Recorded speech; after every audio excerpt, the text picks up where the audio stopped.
Coucou les amis, comment ça va aujourd'hui? J'espère que vous allez toutes et tous aussi bien que moi, que contrairement à moi, vous bénéficiez de quelques rayons de soleil et que vous ne subissez pas les giboulées de Mars. Mais comme on dit, on n'a aucun contrôle sur la météo. Si tout le monde voulait la même météo à la même heure, ce serait vraiment une cata. Donc on prend le temps comme il vient, on essaie de savourer chaque instant. Et moi, je vais profiter de ce petit moment passé en votre compagnie, de ce petit moment philosophique, puisque je reviens vers vous pour vous parler non pas d'un, mais d'une philosophe pour une fois. Je veux vous parler de Hannah Arendt. Alors, Hannah Arendt, c'était une philosophe allemande.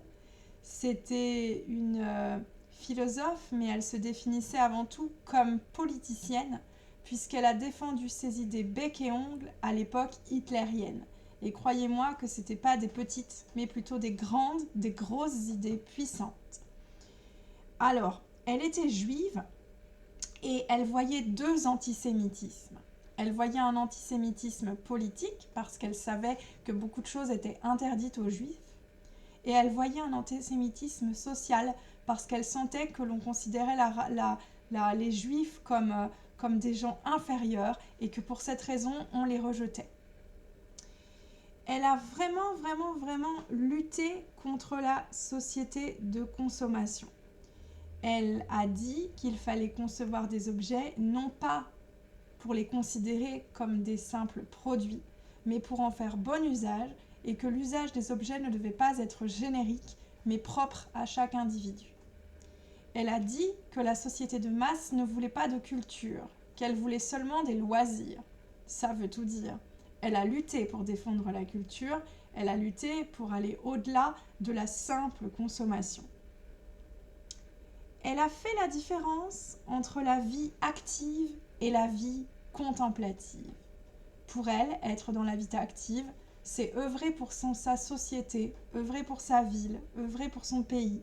Et c'est pour ça qu'elle s'est battue pour faire naître ce qu'elle a appelé les hommes agissants. Elle a d'ailleurs dit « Le pouvoir jaillit des hommes lorsqu'ils agissent ensemble. On doit tous agir pour notre société. » Je le pense encore aujourd'hui. J'ai travaillé, j'ai exercé, je défends maintenant plusieurs causes. Je suis ce que l'on appelle une bénévole hyperactive parce que je n'ai plus la possibilité d'exercer pour des raisons que je garderai pour moi. Mais le fait de se sentir utile, le fait d'aider la société, le fait d'agir pour elle est quelque chose qui, comme Hannah Arendt, me tient vraiment beaucoup à cœur. Qu'est-ce qu'elle a fait encore, notre copine? Eh bien, elle a défendu son lien avec l'histoire. Elle a dit que pour elle, le hasard n'existait pas, que la fatalité n'existait pas non plus, qu'il y avait un lien étroit entre passé et présent, puisque pour elle, les événements passés nous éclairent sur le présent. C'est à peu près tout ce qu'elle nous a dit, et c'est déjà pas mal. Je vous laisse en terminant par ce qu'elle a appelé l'État-nation. Elle était contre l'extension infinie des territoires. Elle luttait pour défendre les minorités.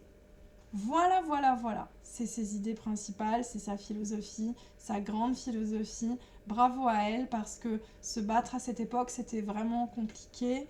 Et bravo à elle de non seulement se battre pour survivre, mais également se battre pour tous ceux et celles qui n'osent pas se battre, qui n'osaient pas parler, qui n'osaient pas écrire, qui n'osaient rien faire.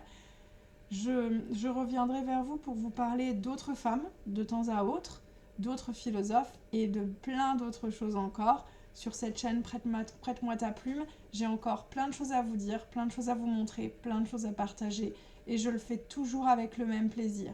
Bye bye! See you next time!